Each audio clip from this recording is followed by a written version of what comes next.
अल्लाह के साथ अगर आप पार्टनरशिप कर लें तो फिर दुनिया का कोई भी शख्स आपको नाकाम नहीं कर सकता। बराबर 1-1 बजे तक काम करता रहता हूँ।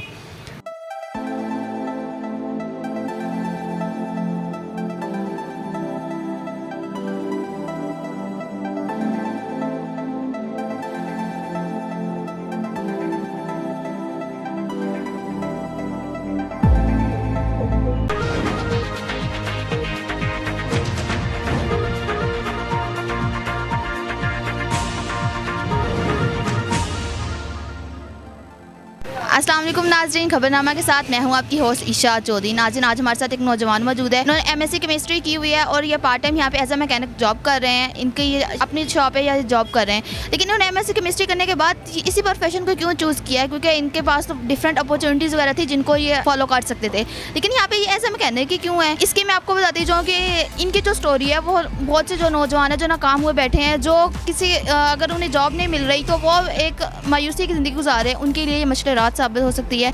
वो लोग इनकी स्टोरी को देख के ना कुछ कर सकते हैं। हम ज़्यादा वेट नहीं करवाते, हमारे साथ मौजूद है शुएब साहब, उनसे बात करते हैं, उनकी ज़िंदगी के हवाले में पूछते हैं। अस्सलाम वालेकुम सर। जी वालेकुम सलाम। सर कैसे हैं आप? अल्हम्दुलिल्लाह, आप सुनाए ठीक है? जी सर अल्हम्दुलिल्लाह। अच्छा सर, आप मुझे बताएं कि आप तो एमएससी केमिस्ट्री भी की हुई है, आप एक टीचर भी हैं, तो आप इस पार्ट टाइम इसको ये जॉब भी कर रहे हैं, तो क्या रीज़न थी? आपका गुजारा नहीं हो रहा था? नहीं, ऐसा था कि मैं शुरू में यही सोच रहा था कि जो है ना डिग्री के बाद जो बेरोज़गारी का जो निज़ाम था वो अब मैंने सफ़र किया। मैं ये सोच रहा था कि मैं कोई बिज़नेस में आऊँ, तो वो बिज़नेस को साथ साथ जो है ना मैं सोचता रहा, साथ ट्यूशनें भी पढ़ाता रहा। इधर एक पिंडी के इंस्टीट्यूट में जो है ना मेरी जॉब हो गई, तो यहाँ पे लेकिन मेरा माइंड जो है ना वो एक सेटिस्फाइड नहीं था कि मैं जो है ना जॉब कर रहा हूँ। जॉब तो मैं अभी भी कर रहा हूँ, लेकिन ये है कि मैं चाहता था कि कोई बिज़नेस में आऊँ। तो मेरे वाले साहब मोटरसाइकिल मैकेनिक है, मैं भी यही काम अपने वाले साहब से सीखा हुआ हूँ, तो उनकी वजह से जो है ना मैंने सोचा कि यही मैं स्टार्ट कर दूँ।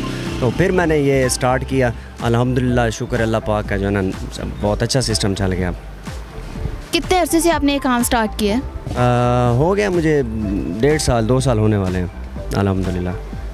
जैसे कि आपने कहा कि आपके वालिद साहब जो हैं वो यहाँ पे एज अ मैकेनिक कर रहे हैं काम, तो उन्होंने इतना आपको पढ़ाया लिखाया, तो उन्होंने ये नहीं कहा कि आप इतना पढ़ लिख के भी अब यहाँ पे क्यों आ रहे हो, कोई और जॉब वगैरह कर लो, अच्छी अपॉर्चुनिटी हायर कर लो? मैं जब 9th 10th और फर्स्ट ईयर सेकंड ईयर में होता था तो मैं अपने वाले साहब के साथ ये काम करवाता था। तो मोटरसाइकिल का काम मैं ये करवाता था। मुझे इस चीज़ के बारे में आइडिया था, मुझे पार्ट्स के बारे में सारा आइडिया था कि ये ब्रेक शू है, मीटर बॉडी है, वट इंजन का काम मैं अल्हम्दुलिल्लाह जो है ना वाले साहब से सीखा हूँ। तो दूसरा मेरे भाई हैं यहाँ पर, वो उनसे भी मैं सीखूँ, आरिफ भाई उनका नाम है। तो मुझे मेरे वाले साहब ने कभी ये नहीं कहा कि आप जो है ना नौकरी के पीछे भागें या इस तरह। उन्होंने कहा ठीक है आप अपने बिज़नेस में आ जाए। उन्होंने मुझे बहुत अच्छी जो है ना ऑफ़र की कि जो है ना मैं आपको सपोर्ट करता हूँ, जिसकी वजह से मुझे जो है ना एक हिम्मत मिली कि जो मेरे वाले साहब मेरे साथ खड़े हैं। तो दूसरे नंबर पे उन्होंने ये कहा कि बेटा बिज़नेस में आने के लिए ना कुछ रूल्स होते हैं, सब्र चाहिए होता है।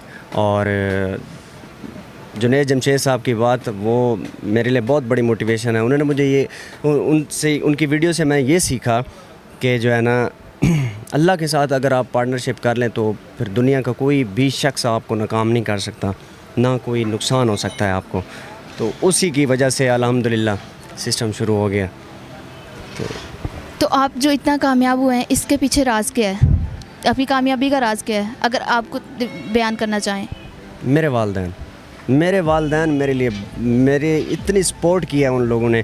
जब मैं पढ़ रहा था तब आप यकीन करें कि कभी सेमेस्टर की फ़ीसें भी नहीं होती थी, तो मैं जो है ना वो जो मर्ज़ी करते थे, मेरी सेमेस्टर की फ़ीसें देते थे।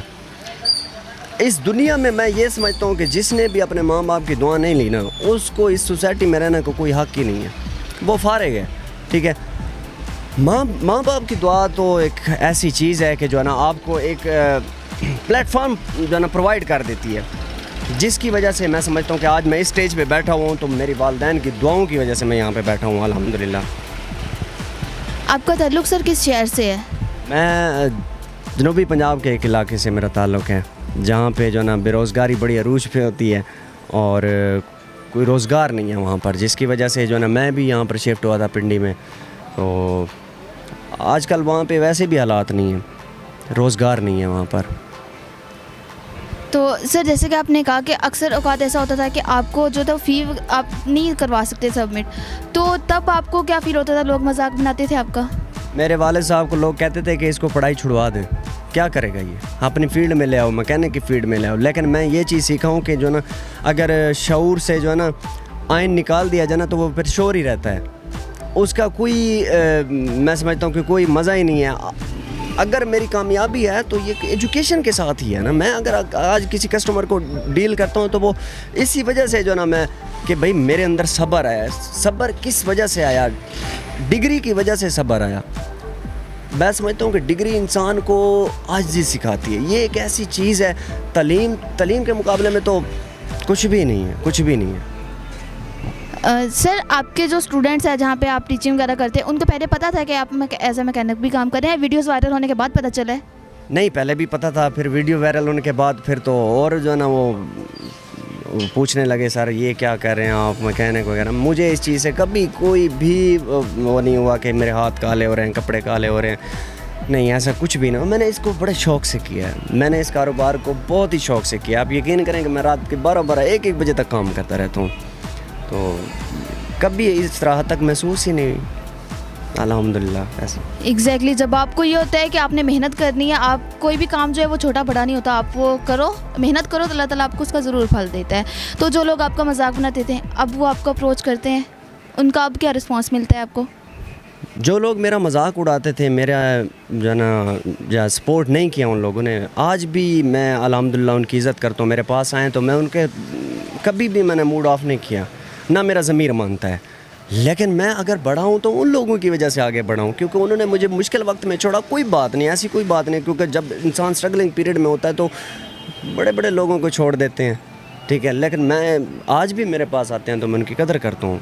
यकीन करें कि दिल में एक अच्छा मकाम है, क्योंकि मैं उनकी वजह से ही कामयाब हुआ हूँ अल्हम्दुलिल्लाह। ऐसा मैंने कभी भी नहीं सोचा कि वो उन्होंने मुझे छोड़ दिया और मैं उनको छोड़ दूंगा, क्योंकि जब मामलात ही अल्लाह के होते हैं ना तो इंसान फिर अल्लाह के मामलात खुद करने लग जाए ना तो फिर वो सिस्टम सही नहीं रहता। मैं समझता हूँ कि ये चीज़ गलत है।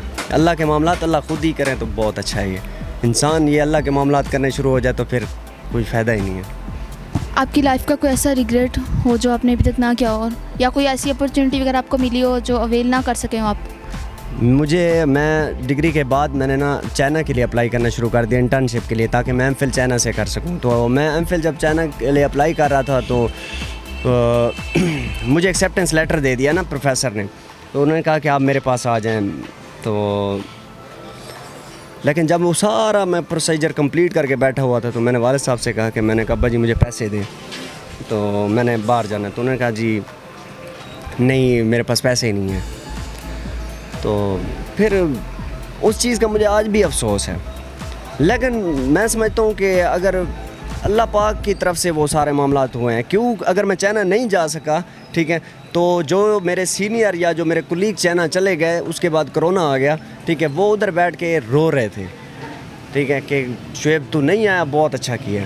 तो मैं समझता हूँ कि अगर मुझे वाले साहब ने रोका है तो इस चीज़ में भलाई थी, बहुत बड़ी भलाई थी, जिस वजह से मैं रुक गया हूँ। तो शुक्र है कि आज भी वो मेरे साथ ही खड़े हैं अल्हम्दुलिल्लाह, सपोर्ट करते हैं, बहुत ज़्यादा सपोर्ट करते हैं, फ़ख्र है उनको। अगर मैं आपसे पूछूं कि ये दोनों प्रोफेशंस हैं, इनमें से किसी एक को चूज़ करना चाहे तो आप कौन सा प्रोफेशन चूज़ करेंगे? मैं दोनों करूँगा, लाजमी करूँगा। और मैं क्योंकि मैं पिछले 2 साल 1.5 साल से ये जो ना मार्केट के लोग भी देख रहे हैं कि मैं किस तरह काम कर रहा हूँ, ठीक है। मेरे लिए सबसे जो बेस्ट चीज़ है वो तो टीचिंग है, वो तो मैं कभी भी नहीं छोड़ सकता। उसके बाद ये मेरा कारोबार, तो मैंने इसको बच्चों की तरह पाला है। मैं था, मेरे साथ आरिफ था, आरिफ ने मेरे साथ बड़ी सपोर्ट की, ठीक है। आज भी अगर ये सिस्टम चल रहा है, मैं समझता हूँ कि हम दोनों की वजह से चल रहा है, कि हमने रात को 2-2 बजे तक जाग के काम किया यहाँ पर। फिर सुबह जो है ना मैं 7 बजे जो है ना अपना स्कूल के लिए निकल जाता था। अच्छा सर, एंड पे आप हमारे देखने वालों को हमारे चैनल के रेफरेंस से क्या पैगाम देना चाहेंगे, और अगर गवर्नमेंट से आप कोई अपील करना चाहते हैं तो क्या करना चाहेंगे? गवर्नमेंट से मेरी ये अपील है कि पीपीएससी के थ्रू जितनी भी सीटें आई हैं या कोई भी सीटें आई हैं तो वहाँ पर रेफरेंस है। मैंने देखा है, पहले मैं नहीं समझता था, मैं समझता था कि मेरिट है पाकिस्तान में, लेकिन नहीं है। मैं इस चीज़ के लिए माजरत करता हूँ व्यूअर से, लेकिन मैंने ये चीज़ देखी है, मैंने अपनी आंखों से देखी है। पाकिस्तान में फ़िलहाल कोई भी मेरिट नहीं है। पीपीएससी का मैंने टेस्ट दिया, केमिस्ट्री की सीटें बिकी, ठीक है, मेरे सामने की बातें हैं ये, ठीक है। मैं व्यूअर से यही कहूँगा, जो लोग मुझे देख रहे हैं, यूथ जो मुझे देख रही है, मैं उनसे यही रिक्वेस्ट करूँगा काइंडली बाहर निकलें, अपना कोई ना कोई छोटा सा कारोबार स्टार्ट कर दें। बेशक आप रेडी लगा लें, ढाबा लगा लें, कुछ भी कर लें, ठीक है, लेकिन एक शर्त है उसके लिए, काइंडली उसमें अल्लाह पाक को पार्टनर बना लें, ठीक है। अब कुछ लोग ये कहेंगे कि जो है ना वीडियो में ये कह रहा है जी मैं जो है ना अल्लाह पाक को पार्टनर बनाया और ये हो गया वो हो गया, मैं ये जिता नहीं रहा, ठीक है। दिलों के राज तो अल्लाह बेहतर जानता है, मैं ये जिता नहीं रहा, मैं लोगों को ये बता रहा हूँ कि अगर मुझ जैसा नालायक बंदा इस स्टेज पे पहुँच सकता है तो दुनिया कहीं से कहीं पहुँच सकती है। तो मैं समझता हूँ कि उनको बैठना नहीं चाहिए, उनको जाना कोई काम स्टार्ट करना चाहिए, क्योंकि वालिदैन डिग्री के इतने लाख रुपए लगा के फिर उसके बाद जो है ना हम वालिदैन को देखें कि जी हमें जेब खर्च दें, तो क्या फ़ायदा है ऐसी ज़िंदगी का। मैं समझता हूँ कि ऐसा नहीं होना चाहिए, आपको किसी न किसी प्रोफेशन में आना चाहिए, लाजमी आना चाहिए। Thank you so much sir.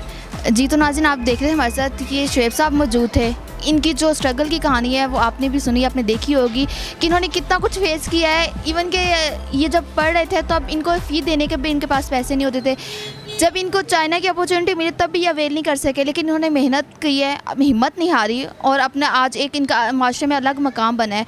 और ये जो हमारे यूथ है उनके लिए एक लेसन मिल सकता है कि आप फ्री ना बैठें, आपके पास कोई भी काम है आप करें, कोई काम जो है वो छोटा बड़ा नहीं होता। इसी वीडियो के साथ अपनी होस्ट इशा चौधरी को दीजिए इजाज़त, मिलते हैं नेक्स्ट वीडियो में। अल्लाह हाफिज़।